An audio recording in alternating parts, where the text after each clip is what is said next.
de plana a abovedada. A continuación se voltea la base abovedada de la silla y una rueda abrasiva graba un acabado pulido sobre la superficie. Después se encaja el extremo de una tira de acero entre dos rodillos que la rizan para crear una camisa para el elevador hidráulico. Se encaja una pieza de plástico en los extremos para cerrar la camisa de acero y se desliza la camisa sobre la bomba. Se coloca un anillo de remate al final de esta y la base abovedada de la silla encima. El montaje del elevador y la base se sujetan con tornillos.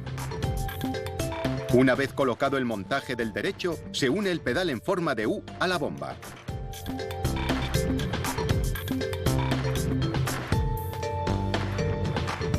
La producción pasa entonces a la fabricación del asiento. Se encolan y grapan varias planchas de abedul ruso.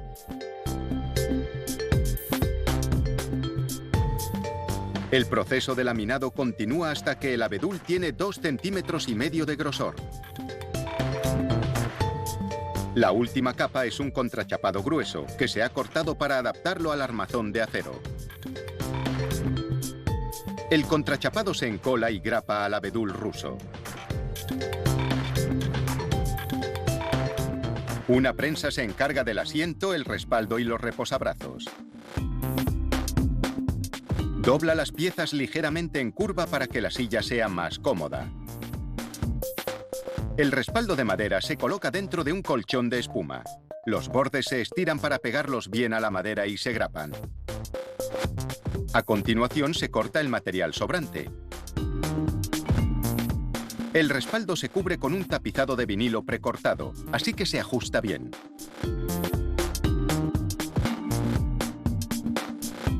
Ahora un dispositivo neumático sujeta la parte del asiento mientras se grapa la tapicería.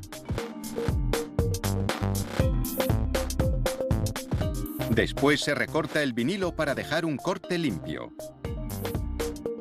Se comprueba que ha quedado a la medida y a continuación siguen con los reposabrazos. Se coloca uno en el soporte de sujeción y ponen el remate cromado. El cromo resiste el desgaste mejor que el vinilo. El armazón de acero de la silla se une a la parte inferior del asiento tapizado. Y se atornillan los reposabrazos. A continuación se instala el mecanismo neumático que permite reclinar la silla. El respaldo tapizado se atornilla al armazón de acero y se añade el mecanismo reclinable. Comprueban que va bien hacia adelante y hacia atrás. Lo siguiente es el reposapiés. Ahora se sube el elevador y se coloca la silla ya tapizada.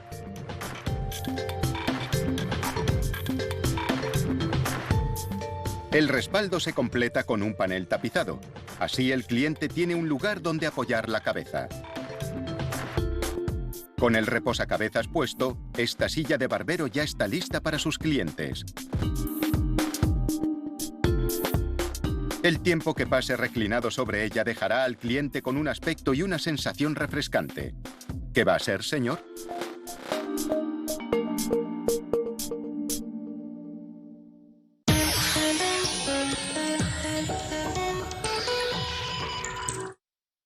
Una bomba para aguas residuales forma parte del entramado subterráneo para eliminar residuos humanos. Es básico para bombear las aguas residuales hacia una fosa séptica o hacia una depuradora situada en una zona más elevada. Estas bombas trabajan bajo la superficie y se encargan del trabajo sucio.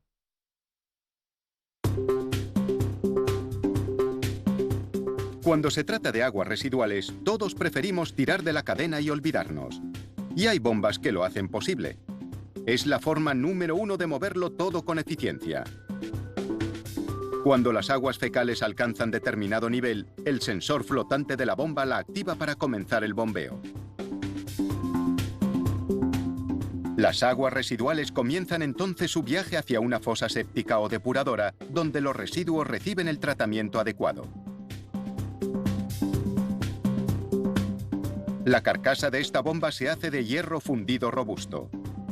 Una cinta lleva las partes de la carcasa por la zona de lavado, donde aplican un agente químico que pule ligeramente la superficie para prepararla para el acabado. El viaje continúa por una secadora gigante que elimina la humedad residual.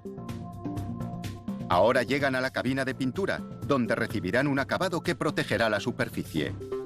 La cinta transportadora transmite una carga negativa a las piezas, lo que hace que la pintura en polvo con carga positiva se adhiera a ellas.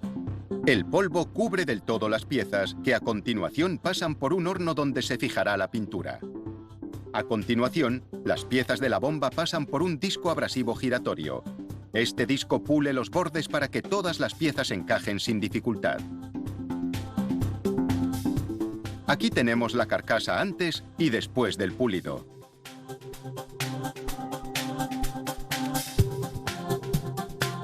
Mediante este sistema, se aseguran de que todas las zonas de la pieza están al mismo nivel. A continuación, una máquina trabaja la parte en la que irá el estator, la parte fija del motor. Esculpe la abertura para que el estator quepa por ella y para unirlo a la carcasa del motor. Con una prensa taladradora, hacen el roscado en otra parte de la bomba. Esto permitirá conectarla al tubo de descarga. Las piezas ya están listas para el montaje. Ahora se coloca en posición la mitad de la junta del eje del rotor, hecha con carbono. El eje del rotor se lubrica antes de insertarlo en la cubierta de la bomba. Un chorro de aire comprimido elimina posibles contaminantes. A continuación, colocan la mitad cerámica de la junta del eje del rotor y se atornilla el impulsor al eje. El impulsor moverá las aguas residuales desde la cámara de bombeo hasta la tubería de evacuación. Colocan también una junta tórica en la apertura para el motor. A continuación se inserta y atornilla el estator.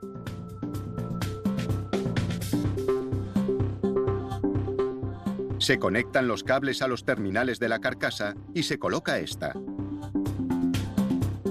El cable de energía se ensarta a través de la carcasa y se sella. Se coloca también una pestaña de metal para que el flotador de la bomba tenga el margen adecuado. La carcasa se sella con otra junta y se cablea el interruptor. Se atornilla la caja del interruptor a la carcasa y se conecta la bomba para comprobar que no hay cortocircuitos en ninguno de los componentes. Ha superado todos los tests. Y ya está lista para el flotador que activa el interruptor de la bomba. Aquí vemos un corte transversal que nos permite ver cómo está montada y cómo funciona. Cuando el agua residual sube, lo hace también el flotador, que activa el interruptor que enciende la bomba. Cuando el agua residual baja, el flotador baja y apaga el interruptor. A continuación, la bomba se sumerge en un tanque de prueba para verificar que aguanta la presión y que cumple los requisitos de funcionamiento.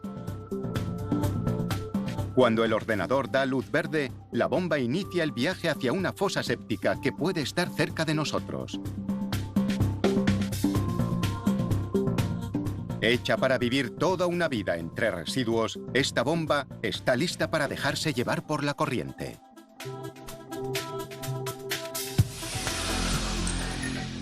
A continuación, toldos Bimini para embarcaciones, viento en popa, datos a toda vela y filtros diésel. Trabajan mucho, así que espero que ustedes no se cansen. Nos vemos enseguida.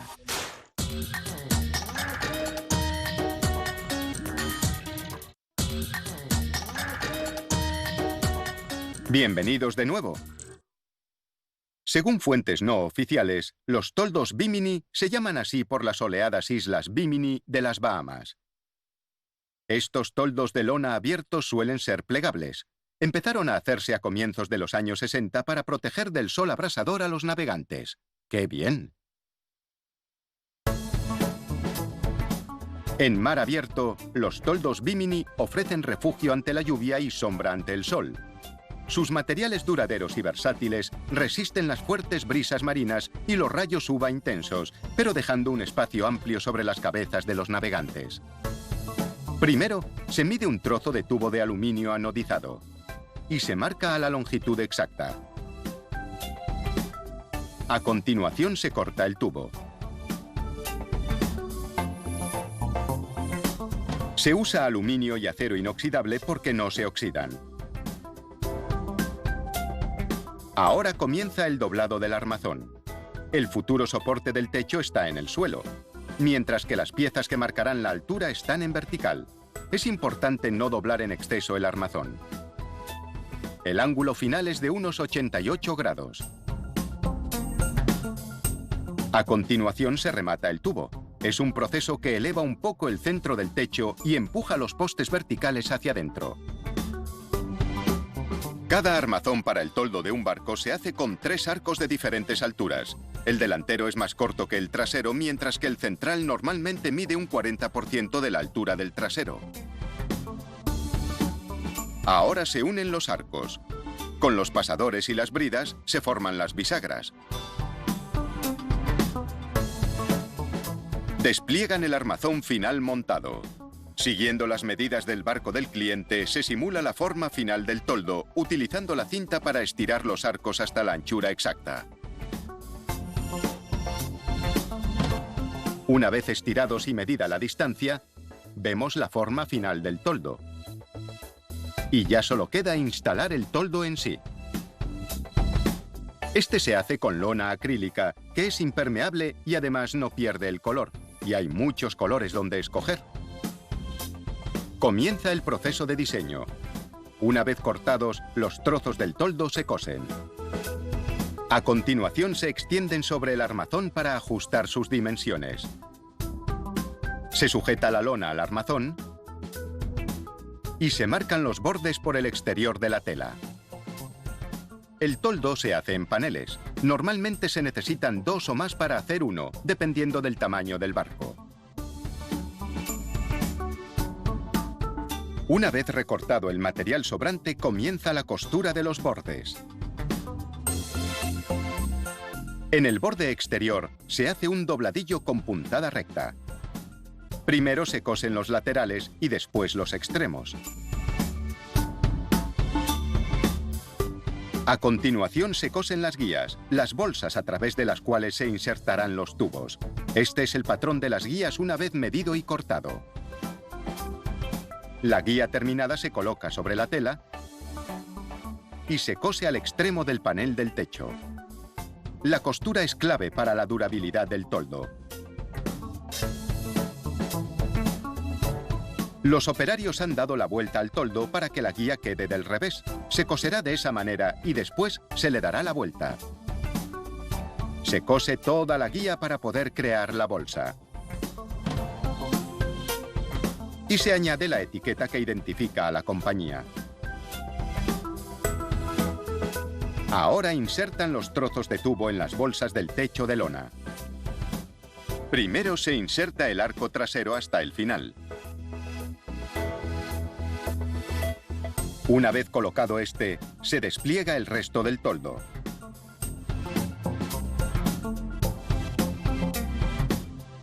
Entonces se coloca el arco central a través de su bolsa correspondiente. Una vez más, se mete el tubo hasta el final.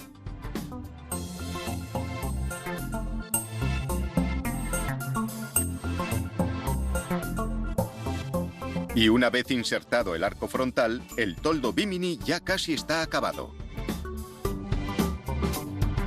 Se inspecciona en busca de posibles defectos. Una vez instalado, el toldo puede plegarse o abrirse.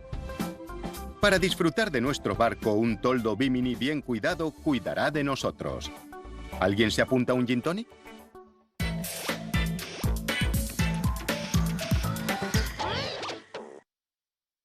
Un motor que funciona con diésel es eficiente, pero emite unos gases de escape negros y de un olor fuerte. Estos gases contienen hollín, restos de carbono que no se han quemado en el proceso de combustión. Para evitar que sus emisiones contaminen el aire, los motores y los generadores diésel necesitan filtros muy potentes. Este filtro diésel autolimpiable atrapa el hollín de los gases que expulsa el motor y lo quema, calentando los elementos del filtro. Así completa eficazmente el proceso de combustión. En el núcleo de los elementos del filtro hay tiras calientes hechas de fibra de acero, que es como una lana de acero densa. Solo que el acero es una mezcla especial de aleaciones resistentes al calor y a la corrosión. Cada tira calentadora entra en una máquina que la dobla arriba y abajo, plegándola como un acordeón. Estas densas fibras de acero son las que atrapan las partículas de hollín cuando salen los gases. Una corriente eléctrica calienta estas fibras conductoras que queman el hollín, al margen de cuál sea la temperatura de los gases del motor. Con unos perfiles de níquel se conectan hasta 7 tiras plegadas, dependiendo del tamaño del filtro. Los perfiles se aseguran a presión sobre la fibra de acero. En los extremos se colocan perfiles diferentes. Este tiene una lengüeta con 3 orificios para las conexiones eléctricas. Ahora se doblan las tiras ya montadas formando un círculo, se colocan en una carcasa perforada de acero y se añade un espaciador provisional de cartón que crea un hueco entre las tiras y la carcasa para aislar de posibles cortocircuitos. Las lengüetas para las conexiones eléctricas se encajan en las ranuras de la parte delantera. Un bloque aislante hecho de mica, un mineral no conductor, se coloca detrás de las lengüetas, seguido por los espaciadores de fibra de vidrio.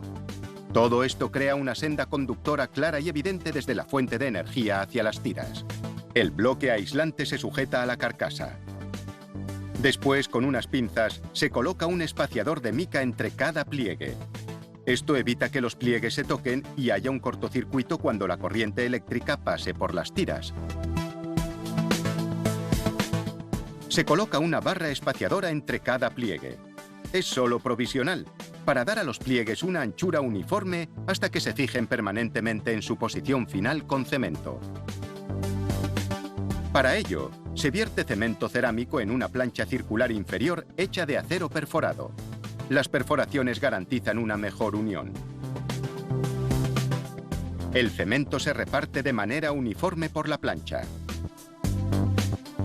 Ahora se coloca un tubo de acero inoxidable en el centro para conectar esta plancha a otra superior idéntica.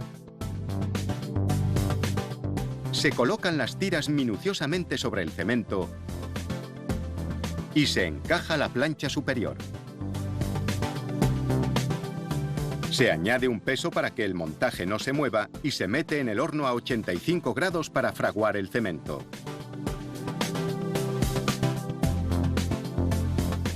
«45 minutos después, se saca del horno y se retira de momento la plancha superior.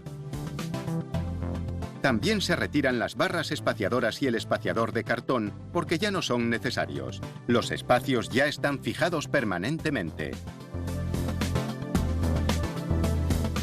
El proceso de cementación se repite para la plancha superior.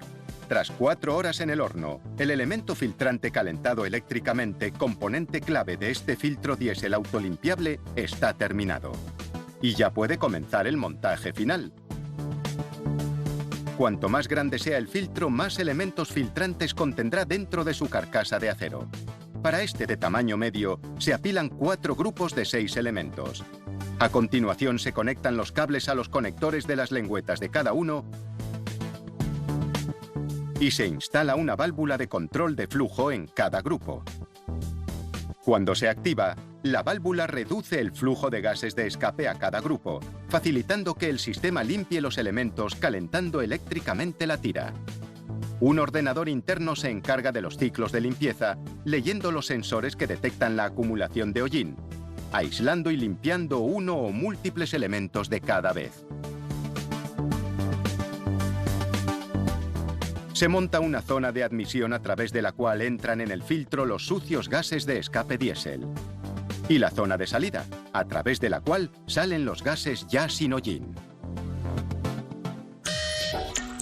Bien, ha sido un programa apurado y todo sin levantarnos de la silla, pero hemos bombeado información sin parar.